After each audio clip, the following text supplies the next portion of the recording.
Hi అందరికీ, welcome to Telangana రుచులు. ఇవాళ మీకు ఈజీగా చికెన్ కర్రీ ఎలా చేసుకోవాలో చెప్తాను. ఇది 1/2 kg చికెన్ అండి.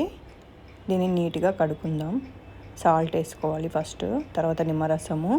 మంచిగా కడుక్కున్నాం కదా, అందులోకి అల్లం పేస్ట్, 3 స్పూన్ల కారం, 2 స్పూన్ల సాల్ట్, పసుపు, ధనియా పౌడర్, మసాలా, కర్డ్, కొంచెం నిమ్మరసం, ఆయిల్ వేసేసుకొని కలిపేసుకుందాం.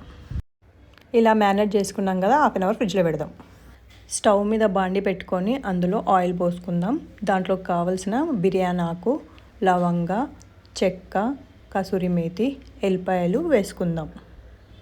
ఇవన్నీ ఆయిల్లో వేసుకున్నాక పచ్చిమిర్చి వేసుకుందాం, ఉల్లిపాయలు వేసుకుందాం, కొంచెం సాల్ట్ వేసుకుందాం, కలుపుకుందాం మంచిగా. అందులోకి కరివేపాకు, పసుపు వేసుకోవాలి. కొంచెం కలుపుకున్న తర్వాత కొత్తిమీర, పుదీనా వేసేసుకోవాలి. కలిపేసుకోవాలి, గోల్డ్ కలర్లోకి వచ్చేసి కలిపేసుకోవాలి. తర్వాత మనం మ్యారినేట్ చేసుకున్న చికెన్ని ఉల్లిపాయలు వేసుకొని మంచిగా కలుపుకోవాలి. తర్వాత మూత పెట్టేసుకొని ఉడకనివ్వాలి. మ్యారినేట్ చేసుకున్న గిన్నె ఉంది కండి, ఆ గిన్నెలో వాటర్ పోసేసి కొన్ని కలుపుకొని చికెన్లో వేసేసుకోవాలి. కొంచెం గ్రేవీ కోసం అందులో టమాటా వేసుకోవాలి. తర్వాత మంచిగా కలుపుకోవాలి. దాంట్లోనే చికెన్ మసాలా, కొంచెం కొత్తిమీర, పుదీనా వేసేసుకొని కలుపుకోవాలి. మంచిగా కలుపుకోవాలి. బాగా దగ్గరకు వచ్చేదాకా ఉడకాలి. లాస్ట్లో కొత్తిమీర వేసేసుకోవాలి.